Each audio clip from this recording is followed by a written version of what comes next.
தேர்தல் ஆணையர் அருண் கோயல் திடீரென பதவி விலகி இருப்பது தேசிய அளவில்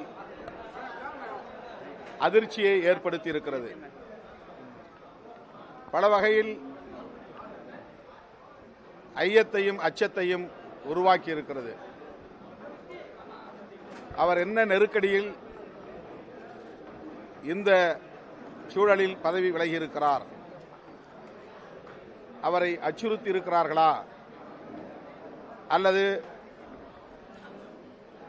வேறு ஏதேனும் காரணத்திற்காக பதவி விலக சொல்லியிருக்கிறார்களா என்ற பல்வேறு கேள்விகள் எழுகின்றன.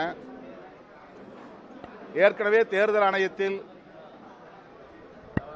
ஒரு ஆணையர் இல்லை. தலைமை தேர்தல் ஆணையரும் இவரும் இரண்டே பேர்தான். இப்போது இவரும் பதவி விலகியதால் தலைமை தேர்தல் ஆணையர் ஒருவர் மட்டும்தான் இருக்கிறார்.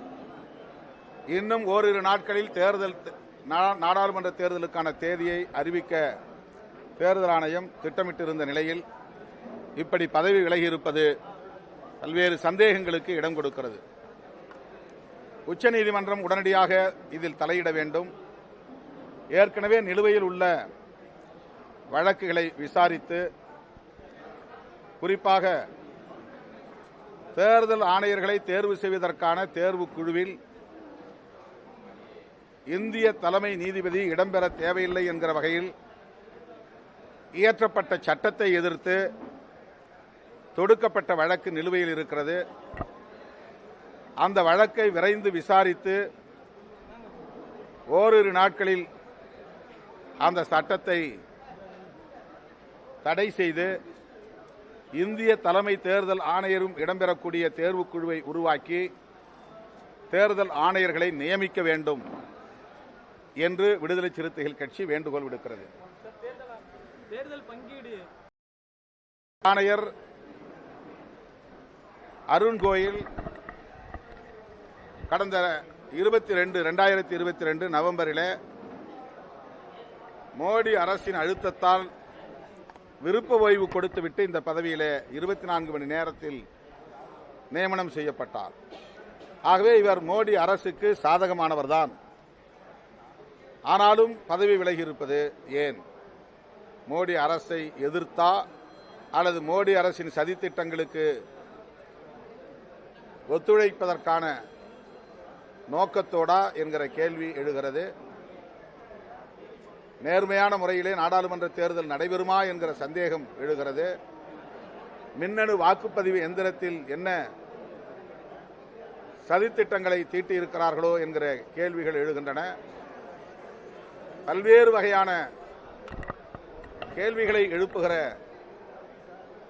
வகையில் அருண் கோயல் அவர்களின் பதவி விலகல் அமைந்துள்ளதால் அனைத்து தரப்பு ஜனநாயக சக்திகளும் இதை எதிர்த்து கண்டன குரல்களை பதிவு செய்திருக்கிறார்கள். உச்சநீதிமன்றம் உடனடியாக இதில் தலையிட வேண்டும் என்று விடுதலை சிறுத்தைகள் வலியுறுத்துகிறது.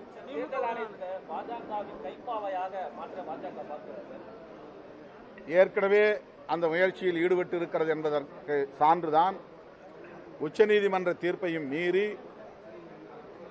ஆணையர்களை நியமிக்கக்கூடிய தேர்வுக்குழுவில் செலக்ட் கமிட்டியில் இந்திய தலைமை நீதிபதி இடம்பெற தேவையில்லை என்கிற வகையில் பிரதமரே கூடுதலாக ஆணையர்களை நியமித்துக் கொள்ளலாம் என்கிற வகையில் சட்டம் கொண்டு வந்திருக்கிறார்கள். பிரதமர், எதிர்க்கட்சி தலைவர், இந்திய தலைமை நீதிபதி ஆகியோர் கொண்ட தேர்வுக்குழுவில் பிரதமர், எதிர்க்கட்சி தலைவர் அடுத்த ஆணையரை நியமிப்பதற்கு சட்டம் வகிக்கக்கூடிய வகையில், பிரதமரே நியமிக்கக்கூடிய வகையில் சட்டம் கொண்டு வந்திருக்கிறார்கள்.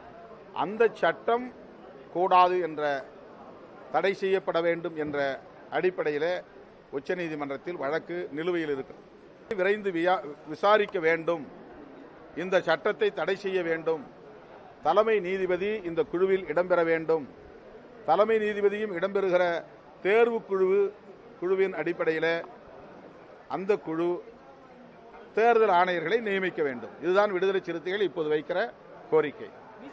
தொகுதி பங்கீடு குறித்து மேடையில் பேசியிருந்தீங்க. திருமாவளவன் யாருன்னு பாக்குறாங்க, அந்த சூழலை உடைச்சு வரக்கூடிய அந்த காலம் எப்போ வரும் நினைக்கிறீங்க? நான் ஏற்கனவே கூறியிருக்கிறேன், கட்சி நலன், கூட்டணி நலன், நாட்டு நலன் என்கிற இந்த நலன்களை முன்னிறுத்தி நாங்கள் கட்சி நலனை விடவும் கூட்டணி வெற்றி முக்கியமானது. கூட்டணி வெற்றி எதற்காக முக்கியமானது என்றால், பாஜக என்கிற பாசிச சக்தியிடமிருந்து நாட்டை காப்பாற்ற வேண்டும் என்கிற தேவை எழுந்துள்ளது.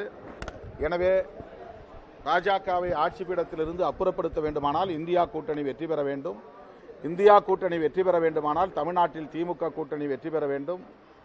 திமுக கூட்டணி வெற்றி பெற வேண்டுமானால் விடுதலை சிறுத்தைகள் இந்த கூட்டணியின் ஒற்றுமையை, இந்த கூட்டணியின் வலுவை பாதுகாக்க வேண்டும் என்கிற அடிப்படையில் எங்கள் கோரிக்கைகள் ஒருபுறம் இருந்தாலும், எங்கள் எதிர்பார்ப்பு நிறைவேறாவிட்டாலும் கூட இணைந்து கூட்டணியின் வெற்றிக்கு பாடுபடுவோம் என்கிற அடிப்படையில் நாங்கள் மனநிறைவோடு இதை ஏற்றுக்கொண்டிருக்கிறோம். இதில் எங்களுக்கு எந்த வருத்தமும் இல்லை. கூட்டணியின் வெற்றியே நாட்டின் பாதுகாப்பு என்கிற அடிப்படையில் இந்த முடிவை எடுத்திருக்கிறோம். தொண்டர்களோட நிறைய சமூக வலைதள பக்கத்தில் பார்க்கும்போதும் நீங்க சொன்ன மாதிரி ஒரு தேசிய கட்சியாக இருந்த கட்சி அதோட கிராஃப் வந்து டவுன் ஆகிட்டே இருக்கு. அவங்களுக்கு இவ்வளவு அதிகமான ஒரு சீட்டு கொடுக்குறப்ப அந்த திருச்சி மாநாட்டுக்கு அப்புறம் விசிகாவான அந்த வரவேற்பு ரொம்ப அதிகமாக தான் இருந்தது. நம்ம சமூக வலைதளத்தில் பார்த்துட்டு இருந்தோம். இந்த நேரத்தில் நீங்கள் ஒரு தொகுதி கேட்குறீங்க, அதுவும் ஒரு பொது தொகுதி இருந்தாலும் அப்படி கேட்கும் பொழுது அதுவே மறுக்கப்படுங்கிறப்ப தொண்டர்கள் மத்தியில் அது அதிருப்தி ஏற்படுத்தியிருக்காதா? கடந்த தேர்தலில் என்ன ஃபார்முலா பின்பற்றப்பட்டதோ அதே ஃபார்முலாவை இந்த தேர்தலில் திமுக தலைவர் கடைபிடித்திருக்கிறார்.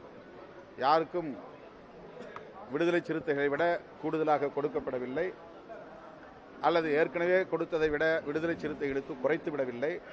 ஒரு ஸ்டேட்டஸ் கோ என்கிற அடிப்படையில் அதே ஃபார்முலா பின்பற்றப்பட்டிருப்பதை எமது தொண்டர்களுக்கு நான் விளக்கியிருக்கிறேன்.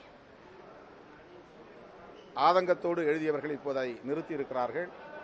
எந்த வகையிலும் இது கூட்டணி நலன்களுக்கு பாதிப்பை ஏற்படுத்தாது என்று நான் நம்புகிறேன். சிதம்பரம் தொகுதியில் நீங்களே போட்டியிடுவேன்னு சொல்லியிருக்கீங்க. இப்போ அதிகாரப்பூர்வ வேட்பாளர் பட்டியலுங்கிறது எப்போ அனௌன்ஸ் பண்ணுவாங்க? அறிவிப்பு 2 பேர் தானே, 2 நாளில் அறிவிப்போம். நோட்டிஃபிகேஷன் வந்தவொடனே அறிவிப்போம்.